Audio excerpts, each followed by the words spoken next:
Is the Smashing Pumpkins' new album Autumn Act 2 better than Act 1? Let's find out.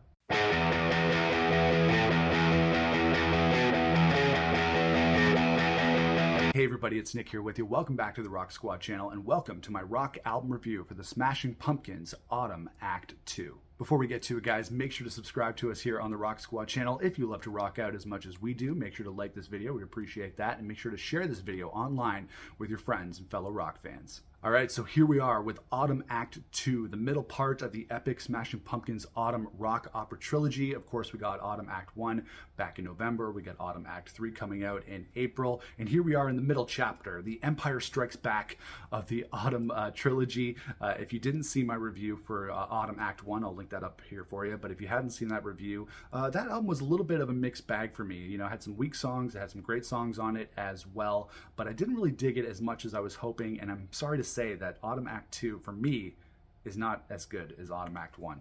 Now, anybody who knows me and has watched this channel for a little while knows that I'm conflicted, especially when it comes to the Smashing Pumpkins and what they've done in the past, what they're doing now, and what they're going to do in the future. You know, I've said it in a million videos. I don't think bands should make music to pander to their fans. I think bands should follow their creative vision, should follow their artistic interests, and that's what Billy Corgan has done with these Autumn records, and to an extent, you know, pretty much every record that the Smashing Pumpkins has done. We know that as fans, a lot of 90s Smashing Pumpkins fans want Billy Corgan to go back into that old school Pumpkin sound and for things to sound like Siamese Dream and Melancholy and the Infinite Sadness. But then Billy Corgan, as an artist, obviously wants to do new things. And with the Autumn project, he's gone into doing more electronic and synthy territory. There's still a lot of guitars in there as well, but he definitely leaned more into synthy electronic territory. And although I support his artistic vision and I want the Smashing Pumpkins to do what they want creatively, I can't say that I'm a huge fan of the results so far. One thing I did do in between the release of Autumn Act 1 and Autumn Act 2 is that I got into the 33 podcast, which is the new podcast that Billy Corgan has been doing, where he's been breaking down a new song from the Autumn project while also breaking down a classic Smashing Pumpkins song.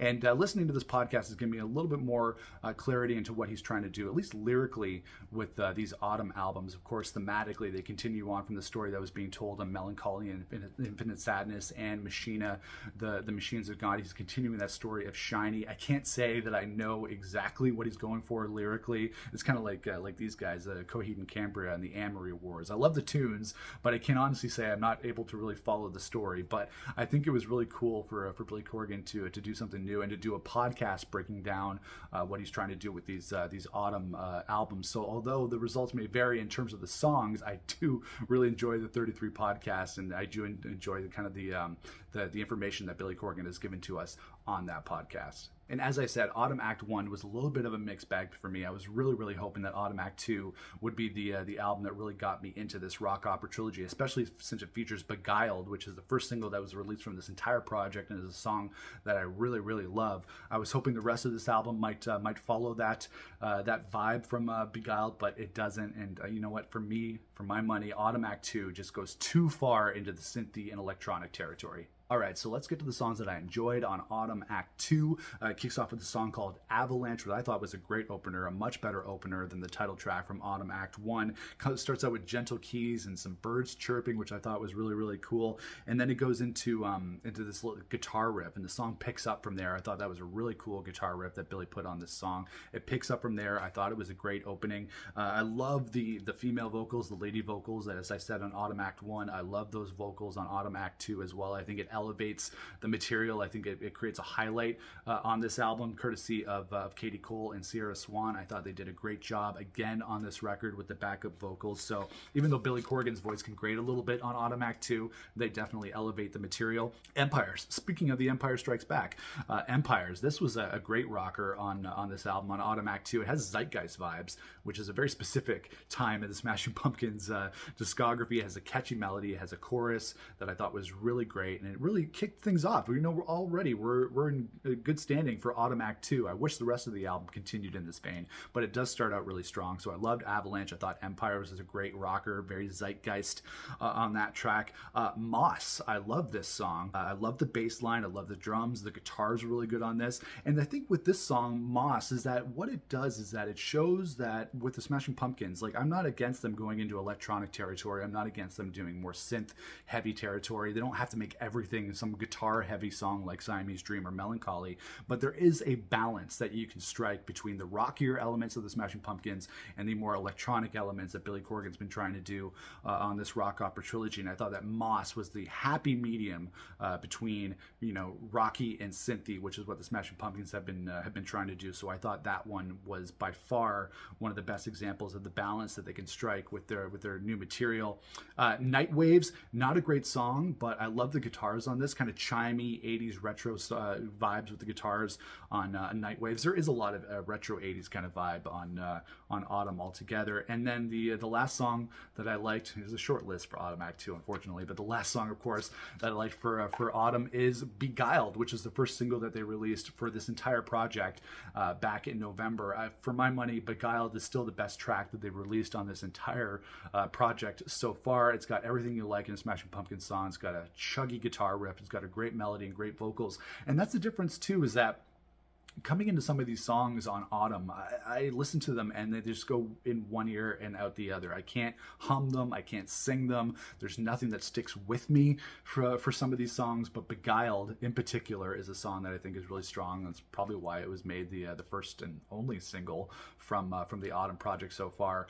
But, you know, that's a great song. I love Beguiled. I wish there was more songs like it on the Autumn project so far, but Beguiled is a really great song, a really great single, and unfortunately, those are the only songs that I liked on this. And then, of course, we have to get into the songs that I didn't dig so much on Autumn Act 2 by the Smashing Pumpkins. There's Neophyte, which I thought was one of the weaker tracks on this record. Super repetitive. Didn't really have a great melody, but they kept repeating it throughout the song. I didn't really like that, even though I love the female vocals that we have on that song.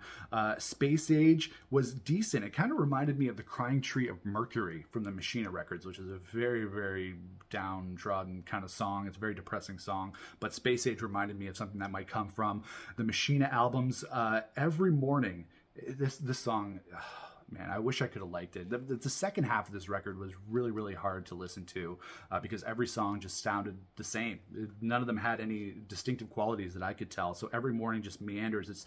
It's Billy at his keyboard. Again, I don't mind the retro 80s vibes that he's going for on this record, but we've talked about it in the comments before on Autumn Act 1, is the keyboard sounds, the synth sounds that he's using on this record. Like, what are you doing? Did you get like the cheapest Casio keyboard that you could find from the 80s and just make a record out of it? Like, we're living in 2023 where you have infinite sounds that you can use in terms of synths. Like, I use synths on my band's tracks, and we find lots of cool sounds that sound more modern. They don't sound as cheesy. But then with Billy Corgan, it's just like he's just sitting at his keyboard, just experimenting, which is not bad. Again, I support his artistic vision. It's just the results that may vary for us as fans. But Every Morning I thought was a super weak track. And then it just continued from there. The second half of the album was really hard for me to listen to. To the Grays, from one synthy tune to the other, to the next, it didn't do anything for me. It starts out, you know, to sound very samey as you get through the record. The Calling, same, didn't really jump out to me. And Springtime, although it includes some acoustic guitar and some really cool harmonizing Smashing Pumpkins guitar lines on it, I just didn't really think that was a great track. So really the second half of the album was really weak for me, and all the songs just started to sound the same. So even though I had high hopes for the Smashing Pumpkins in Autumn Act 2, I can't say that I liked it better than Autumn Act 1. I listened to Autumn Act 1 again last night before the new album came out, and I do think that Autumn Act 1 is the stronger of the two records so far. We still have Act 3 to come in April, so we'll see what happens. And this is still very synthy, still very electronics driven. Again, I support the Smashing Pumpkins and their creative vision. I just wish the results were a little bit more interesting, and Billy Corgan isn't really writing the melodies that will stick in people's heads like he used to. You can still do new things sonically, you can still do new things musically, but unless the songwriting is there and the hooks are there, you're going to lose a lot of listeners, and they kind of lost me on this record. And the thing is that I really loved Sear, which came out in 2020. That was another long record, very synth driven, very electronic, but I thought that was a great record, and I thought the songs on Sear were better than what they're doing here on the Autumn project so far. I don't think the Autumn is as strong as Sear, even though it's doing something very, very similar musically. This is just Billy with a keyboard. I said it on the Autumn Act 1 review. where's James? Where's Jimmy? I do hear Jimmy a little bit. There are some really cool drum fills on this record, but these guys are wasted on this album. They're just not doing enough to make an impression, at least for my money. It really just sounds like a Billy Corgan solo record. It sounds like the Future Embrace from 2005, and it's, we have so many songs. We've already gotten a double album, and we have another album of this stuff coming out. I don't know if I'll be able to handle it, but yeah, it's just Billy with a keyboard, and it wasn't as interesting as I wanted it to be. 3 albums of this same vibe. There's not enough diversity in the sound of the tracks to do this much material. When you have 3 albums of this stuff, it becomes a little bit long in the tooth. It becomes a little bit long to listen to. So it might be a little bit too much. I didn't think that I could grow tired of a Smashing Pumpkins record or the sound of a Smashing Pumpkins record, but I definitely grew tired of it on Autumn Act 2. Overall, Autumn Act 2 is more of a mixed bag than Autumn Act 1. I think Autumn Act 1 actually has the stronger track list with the better songs on it. There's a little bit more of diversity on that album in terms of the sound, but then on Autumn Act 2, although I thought it started out strong with songs like Avalanche and Empires, it just meanders into samey territory for the rest of the album. I found it really hard to sit there and listen to the entire thing. I made it. I did the whole thing. I'm a Smashing Pumpkins fan to the core, but I did find it a little bit harder to listen to Act 2 than for Act 1, and although I still have my fingers crossed and my hopes high for Act 3 coming out in April, and the bonus disc, which features, I think, leftover songs from the Shiny and Oh So Bright project, I have high hopes for Autumn Act 3.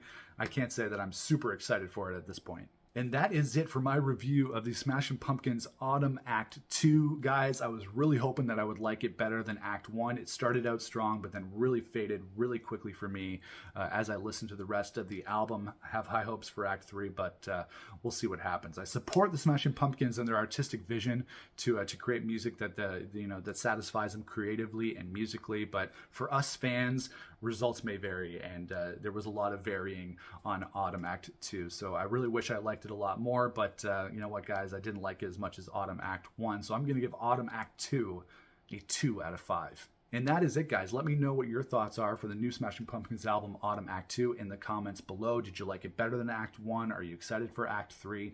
What did you think of Autumn Act 2? Hopefully you liked it better than I did.